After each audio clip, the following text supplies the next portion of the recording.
ភាគីចំនួនទាំងពីរនេះនៅពេលបច្ចុប្បន្ននេះត្បិតតែមិនប្រយុទ្ធគ្នាក៏ដោយមិនធ្វើសង្គ្រាមជាមួយគ្នាក៏ដោយក៏ភាគីទាំងពីរកំពុងអនុវត្តបទឈប់បាញ់ដូច្នេះមានន័យថាការត្រៀមលក្ខណៈប្រយុទ្ធនោះគឺត្រូវតែមានដូចគ្នានឹងហើយខាងភាគីអ៊ីរ៉ង់ក៏អះអាងដដែលដែរថារាល់ការវាយប្រហារពីសំណាក់សហរដ្ឋអាមេរិកលើប្រទេសអ៊ីរ៉ង់គឺត្រូវតែមានការសងសឹកពីអ៊ីរ៉ង់នេះជាការត្រៀមទប់មានន័យថាអ៊ីរ៉ង់ត្រៀមគ្រប់យ៉ាងហើយសម្រាប់វាយបកទៅលើសហរដ្ឋអាមេរិកវិញបើសិនបើសហរដ្ឋអាមេរិកវាយប្រហារទៅលើប្រទេសអ៊ីរ៉ង់សហរដ្ឋអាមេរិកក៏ដូចគ្នាដែរអ្វីត្បិតតែមិនបានមានសេចក្តីប្រកាសថាមានការបញ្ជូនកងកម្លាំងយោធាថ្មីទៅកាន់តំបន់មជ្ឈមបូព៌ាឬទៅកាន់ទីតាំងណាមួយនៅក្បែរខាងអ៊ីរ៉ង់ឬក៏មិនមានសេចក្តីប្រកាសអំពីការត្រៀមលក្ខណៈគ្រឿងយុទ្ធោបករណ៍នាវាចម្បាំង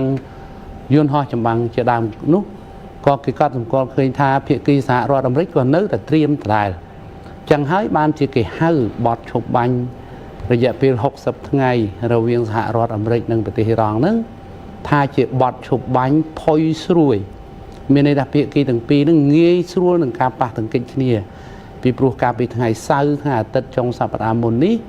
គឺមានប៉ះទង្គិចគ្នាម្ដងហើយវាយប្រហារគ្នាម្ដងហើយសហរដ្ឋអាមេរិកវាយប្រហារទៅលើទីតាំងមីស៊ីលទៅលើទីតាំងការពារដែនអាកាសក៏ដូចជាទៅលើទីតាំងប្រព័ន្ធរ៉ាដានៅប៉ែកខាងត្បូងនៃប្រទេសអ៊ីរ៉ង់ក្នុងគោលដៅកាត់បន្ថយប្រសិទ្ធភាពសម្ភារវុធរបស់ប្រទេសអ៊ីរ៉ង់នៅក្នុងតំបន់អ៊ីរ៉ង់ក៏មិននៅស្ងៀមដែរនៅថ្ងៃអាទិត្យមួយថ្ងៃកន្លងមកគឺសងសឹកទៅលើសហរដ្ឋអាមេរិកវិញដោយវាយប្រហារទៅលើមូលដ្ឋានទ័ពរបស់សហរដ្ឋអាមេរិកនៅប្រទេសគុយវ៉ែតនិងបារ៉ែនដូច្នេះនិយាយជារួមមកបើនិយាយពីការត្រៀមខ្លួនត្រៀមកងទ័ពគ្រឿងយុទ្ធោបករណ៍រវាងសហរដ្ឋអាមេរិកនិងអ៊ីរ៉ង់គឺភាគីទាំងពីរនៅតែត្រៀមប្រយុទ្ធទៅវិញទៅមកដូចគ្នាដោយសារតែក្នុងពេលនេះគឺភាគីទាំងពីរមិនទាន់បញ្ចប់សង្គ្រាមទេគ្រាន់តែអ៊ីរ៉ង់និងអាមេរិក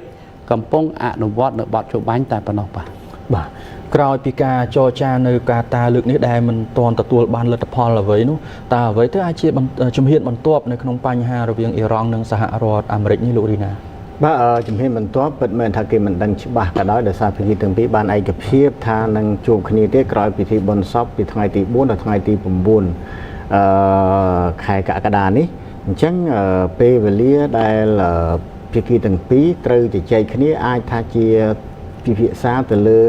ការតាមដាននៅការអនុវត្តបទឈប់បាញ់ដោយសារអ៊ីរ៉ង់ផ្ដោតសំខាន់ណាស់ទៅលើការអនុវត្តលក្ខខណ្ឌនានាជាពិសេសការបដិញ្ញាចិត្តរបស់សហរដ្ឋអាមេរិកនៅក្នុងអនុសារណៈនៃការយោគយល់ដែលចាត់ទុកថាជាកាតព្វកិច្ច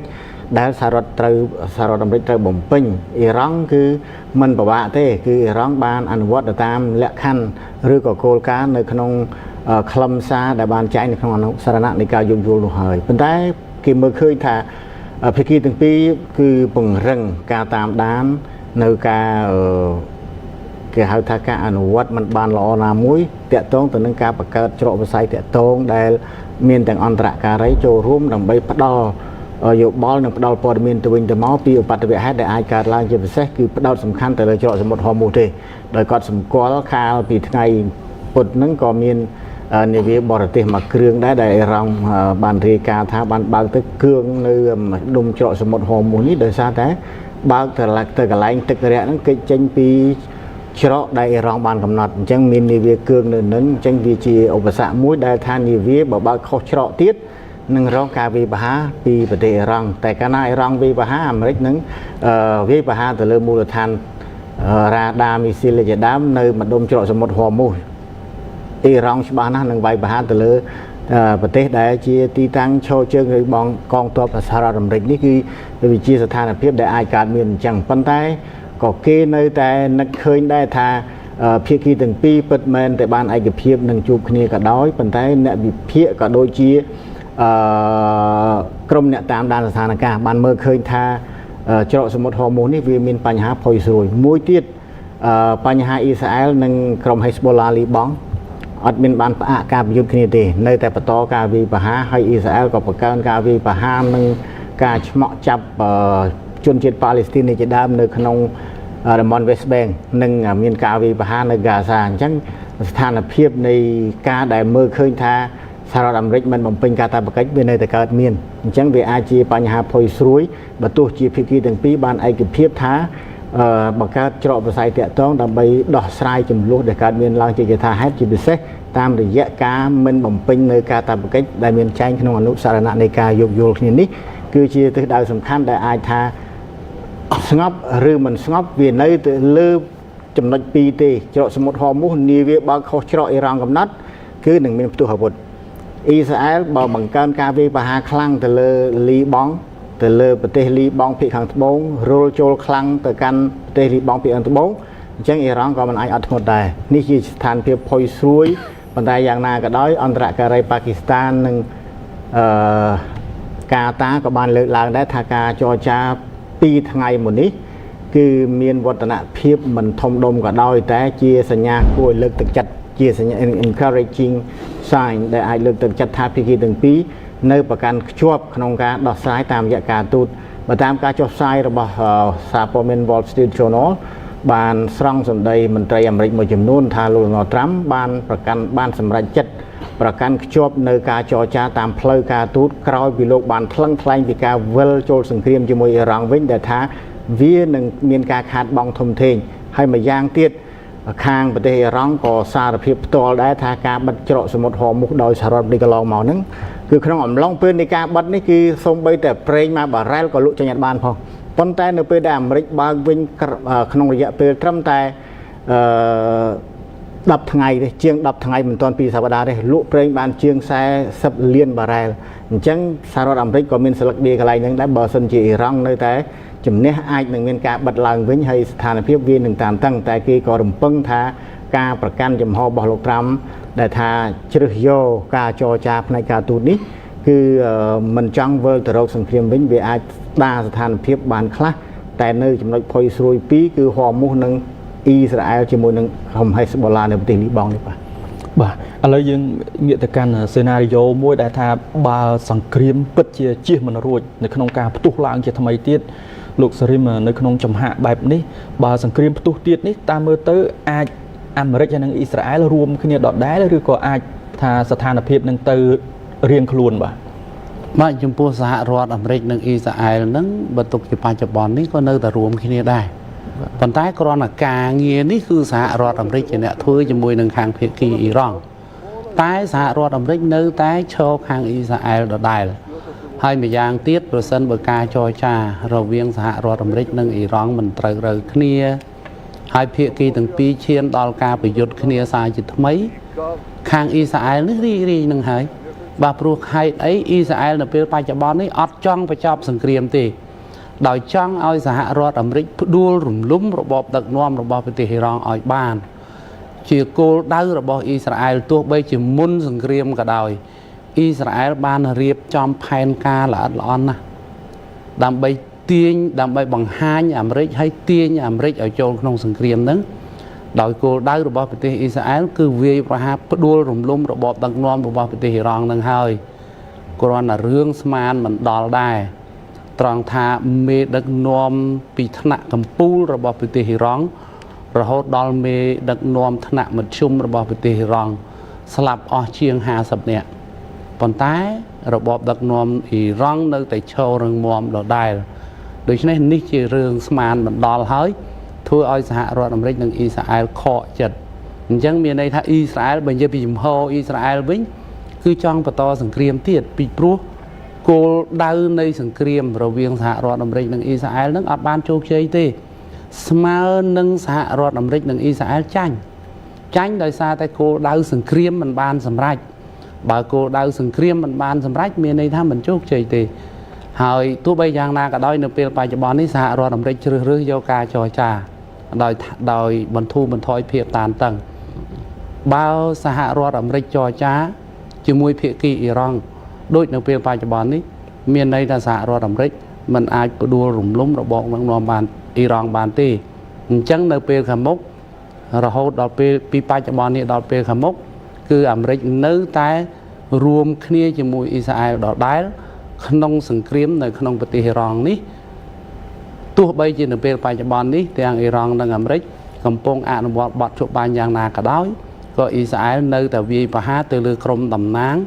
របស់ប្រទេសអ៊ីរ៉ង់ដដែលហ្នឹងបាទ បាទតកតងទៅនឹងការចរចាចុងក្រោយនេះរឿងបញ្ហាអ៊ីរ៉ង់អាមេរិកលោករីណាខ្ញុំបាទសូមសួរសំណួរដំបូងនេះចង់តកតនិយាយអំពីលទ្ធផលដែលថាការចរចាអត់មានទទួលបានលទ្ធផលអីទេតើហេតុអ្វីខ្ទាស់គ្នាត្រង់ចំណុចណាខ្លះទៅបាទ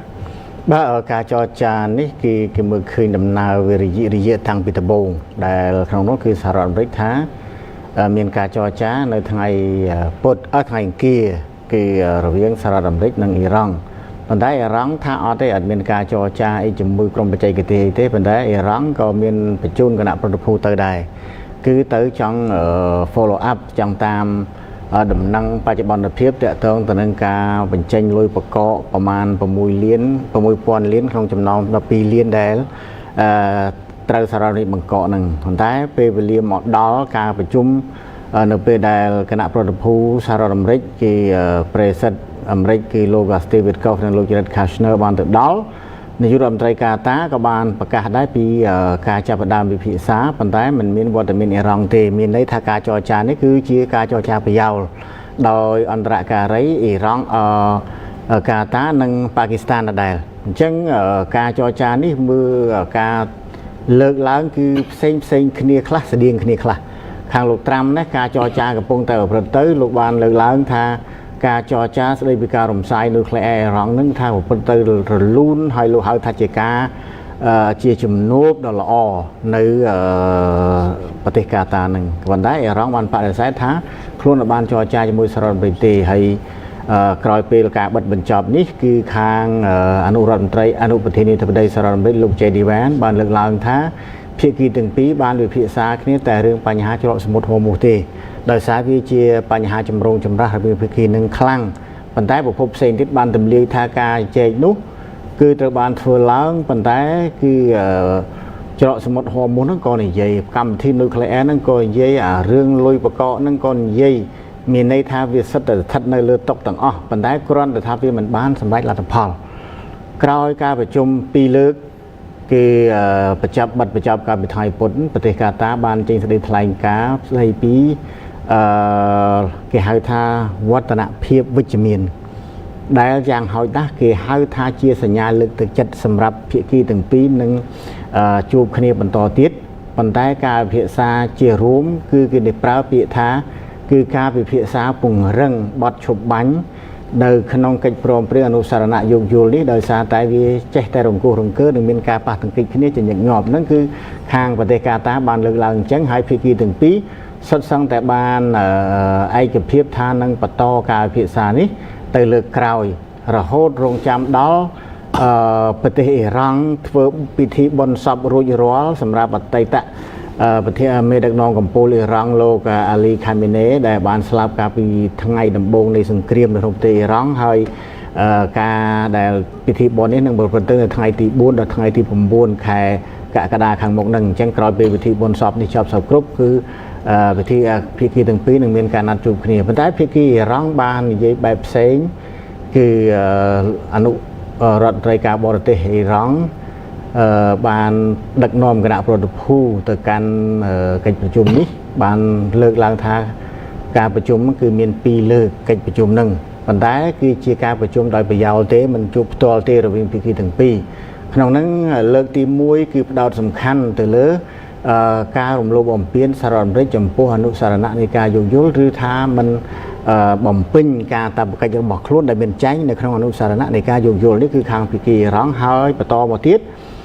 ជំនួបទី2ក៏ផ្ដោតសំខាន់ទៅលើការបញ្ជូនត្រឡប់ទឹកប្រាក់$6,000 លានក្នុងចំណោមទឹកប្រាក់បង្កក$12,000 លានរបស់ប្រទេសអ៊ីរ៉ង់ប៉ុន្តែការប្រជុំទី1គេបានបញ្ជាក់ថាភាគីទាំងពីរបានឯកភាពគ្នាដែរមិនមែនអត់ទេគឺបានឯកភាពគ្នាបង្កើត communication channel គឺច្រកប្រស័យតាក់ទងដើម្បីដោះស្រាយបញ្ហានៅពេលដែលមានស្ថានភាពបាតុភិបមិនល្អណាមួយឬក៏ឧបទ្ទវហេតុណាមួយកើតឡើងគឺភាគីទាំងពីរត្រូវតែប្រស័យតាក់ទងគ្នាដើម្បីដោះស្រាយបញ្ហាភ្លាមអញ្ចឹងមានការឯកភាពមួយទៅលើច្រកប្រស័យតាក់ទងនេះគឺខាងភាគីអ៊ីរ៉ង់ប៉ុន្តែ ក្នុងហ្នឹងក៏មានការធ្វើអត្ថាធិប្បាយពីប្រធានសភារងដែរគឺលោកមហាម៉ាត់បាកើកាលីបាហ្វដែលលោកបានចូលរួមនៅក្នុងកិច្ចពិភាក្សាហ្នឹងទេប៉ុន្តែលោកឡើងបានលើកឡើងដោយចំពោះថាច្រកសមុទ្រហូមូសនេះគឺជាឧបករណ៍នៃអំណាចដ៏សំខាន់បំផុតសម្រាប់អ៊ីរ៉ង់ដូច្នេះអ៊ីរ៉ង់ត្រូវតែយកបញ្ហាច្រកសមុទ្រហូមូសនេះទៅជំរុញឲ្យមានការទទួលស្គាល់ជាអន្តរជាតិដែលអ៊ីរ៉ង់ក្រោយពាក់កណ្ដាលខែកក្កដាទៅមានន័យថាគ្រប់60ថ្ងៃទៅគឺអ៊ីរ៉ង់ត្រូវតែយកលុយសម្រាប់នាវាដែលឆ្លងកាត់ច្រកសមុទ្រហូមូសហើយអញ្ចឹងមានតែភាគីអ៊ីរ៉ង់ផ្ដាច់មុខតែម្នាក់ឯងជាអ្នកគ្រប់គ្រងច្រកសមុទ្រហូមូសនេះគឺជាចំណុចសំខាន់ចំណុចពិសេសដែលអ៊ីរ៉ង់បានលើកឡើងថាទោះបីជាខ្លួនត្រូវប្រើកម្លាំងដើម្បីដណ្ដើមគ្រប់គ្រងច្រកសមុទ្រហូមូសនឹងក៏ដោយក៏អ៊ីរ៉ង់ត្រូវធ្វើដែរនឹងរុញឲ្យមានការទទួលស្គាល់ជាអន្តរជាតិសម្រាប់ការគ្រប់គ្រងច្រកសមុទ្រហូមូសហើយក៏បានរិះគន់បារាំងដែរដែលបបួលប្រទេសផ្សេងដើម្បីរួមគ្នាមកចូលរួមដោះមីនលូកដៃចូលនៅក្នុង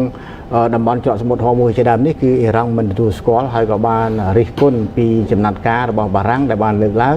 ពីការចូលរួមដើម្បីជួយដោះមីននៅច្រកសមុទ្រហូមូសនោះបាទសូមអរគុណលោកសេរីមនិងលោករីណាយើងនឹងបន្តតាមដានបន្តទៀតអំពីបញ្ហានេះអរគុណបាទចិនបានជំរុញដល់សហរដ្ឋអាមេរិកឲ្យដោះស្រាយបញ្ហាតៃវ៉ាន់ប្រកបដោយការប្រុងប្រយ័ត្នបំផុតការលើកឡើងនេះកើតឡើងក្នុងជំនួបសន្ទនាតាមទូរស័ព្ទរវាងលោកវ៉ាងយីរដ្ឋមន្ត្រីការប្រទេសចិននិងលោកម៉ាកូរ៉ូប៊ីអូរដ្ឋមន្ត្រីការប្រទេសសហរដ្ឋអាមេរិកក្រសួងការបរទេសចិនបានឲ្យដឹងនៅថ្ងៃពុធទី1ខែកក្កដាឆ្នាំ2026ម្សិលមិញនេះថាប្រមុខការទូតចិនវ៉ាងយីបានជំរុញឲ្យសហរដ្ឋអាមេរិកដោះស្រាយបញ្ហាទាក់ទងនឹងកោះតៃវ៉ាន់ដោយប្រុងប្រយ័ត្នបំផុតនៅក្នុងអំឡុងការសន្ទនាតាមទូរស័ព្ទជាមួយរដ្ឋមន្ត្រីការបរទេសអាមេរិកលោកម៉ាកូរ៉ូប៊ីអូកាលពីថ្ងៃអង្គារនៅក្នុងការផ្ដល់ព័ត៌មានសង្ខេបផ្លូវការរបស់ចិនអំពីការសន្ទនាតាមទូរស័ព្ទលោកវ៉ាងបាននិយាយថាការផ្លាស់ប្ដូរបន្តិចបន្តួចលើបញ្ហាតៃវ៉ាន់អាចប៉ះពាល់ដល់ស្ថានភាពទាំងមូលដោយបន្ថែមថាចិននិងសហរដ្ឋអាមេរិកគួរតែធ្វើការដើម្បីគ្រប់គ្រងហានិភ័យគ្រប់ប្រភេទជំនួបតាមទូរស័ព្ទនេះកើតឡើងបន្ទាប់ពីកិច្ចប្រជុំកំពូលពាក់កណ្ដាលខែឧសភារវាងប្រធានាធិបតីចិនស៊ីជីនពីងនិងប្រធានាធិបតីអាមេរិកដូណាល់ត្រាំនៅក្នុងទីក្រុងប៉េកាំងជាទីដែលលោកស៊ីបានប្រាប់លោកត្រាំថាការគ្រប់គ្រងការខ្វែងគំនិតគ្នារវាងប្រទេសទាំងពីរលើបញ្ហាកោះតៃវ៉ាន់មិនបានត្រឹមត្រូវនោះអាចរុញច្រានទំនាក់ទំនងចិនអាមេរិកធ្លាក់ចូលទៅក្នុងទីដ៏គ្រោះថ្នាក់បំផុតក្រសួងការបរទេសចិនបានឲ្យដឹងថាលោកវ៉ាងនិងលោករ៉ូប៊ីអូបានយល់ព្រមបន្តរក្សាទំនាក់ទំនងតាមរបៀបដែលអាចបត់បែនបានព័ត៌មានពីខាងប្រទេសចិនវិញទូរទស្សនិកជនគណៈបកកុម្មុយនីសចិនបានប្រារព្ធខួបលើកទី105របស់ខ្លួនដោយសង្កត់ធ្ងន់ទៅលើមនោគមវិជ្ជានិងភាពស្មោះត្រង់កាលពីថ្ងៃពុធទី1ខែកក្កដាឆ្នាំ2026លោកប្រធានាធិបតីស៊ីជីនពីងបានមានប្រសាសន៍នៅក្នុងពិធីអបអរសាទរខួបលើកទី105នៃការបង្កើតគណៈបកថាបកកុម្មុយនីសចិន CPC ត្រូវតែអនុវត្តស្វ័យអភិបាលកិច្ចយ៉ាងពេញលេញនិងម៉ឺងម៉ាត់នៅដំណាក់កាលមួយដែលកត្តាមិនអាចទាយទុកមុនបានកំពុងកើនឡើងនៅក្នុងដំណើរការអភិវឌ្ឍប្រទេសការអធិប្បាយរបស់មេដឹកនាំចិនបានកើតឡើងចំពេលមានការជំរុញឲ្យមានភាពស្មោះត្រង់និងវិន័យកាន់តែខ្លាំងក្នុងចំណោមសមាជិកបកដោយបង្ហាញថាបកនយោបាយធំជាងគេលំដាប់ទី2របស់ពិភពលោកមួយនេះមានបំណងគ្រប់គ្រងកាន់តែតឹងរឹងជាងមុនខណៈពេលដែលខ្លួនត្រូវប្រឈមនឹងបញ្ហាទាំងក្នុងស្រុកនិងខាងក្រៅក្នុងសន្ទរកថាជាង40នាទីរបស់លោកនៅឯពិធីនៅក្នុងទីក្រុងប៉េកាំងលោកស៊ីបានលើកឡើងថាពួកលោកត្រូវតែត្រៀមខ្លួនគ្រប់ពេលវេលាដើម្បីទប់ទល់នឹងការសាកល្បងសំខាន់ពាក់ព័ន្ធនឹងការលំបាកធំឬសូម្បីតែការលំបាកធំដូចព្យុះពីសមុទ្រការអភិវឌ្ឍរបស់ចិននៅពេលបច្ចុប្បន្នកំពុងស្ថិតនៅក្នុងដំណាក់កាលដែលឱកាសជាយុទ្ធសាស្ត្រកើតមកជាមួយនឹងហានិភ័យនិងបញ្ហាប្រឈមនានាមន្ត្រីជាន់ខ្ពស់និងសមាជិកបករាប់ពាន់នាក់បានជួបជុំគ្នានៅមហាសាលប្រជាជនសម្រាប់ពិធីនេះដែលបានមើលលោកស៊ីប្រគល់មេដាយដល់សមាជិកបកចំនួន8រូបសម្រាប់ការចូលរួមចំណែកដ៏ធំរបស់ពួកគេក្នុងចំណោមពួកគេមានអតីតយុទ្ធជនយោធាវ័យ90ឆ្នាំម្នាក់និងលេខាធិការបកភូមិ Henan ដែលបានដឹកនាំកិច្ចប្រឹងប្រែងស្ដារឡើងវិញនៅតំបន់ជនបទគូបញ្ជាក់ថាគណៈបកកុម្មុយនីសចិន CPC ដែលត្រូវបានបង្កើតឡើងក្នុងឆ្នាំ1921បច្ចុប្បន្នមានសមាជិកជាង101លាននាក់ឬប្រហែល1នាក់នៅក្នុងចំណោមពលរដ្ឋចិន14នាក់មានតែគណៈបក ប្រតិយាចនដ្ឋារបស់ឥណ្ឌាប៉ុណ្ណោះដែលមានសមាជិកច្រើនជាងនេះដែលមានចំនួន140លាននាក់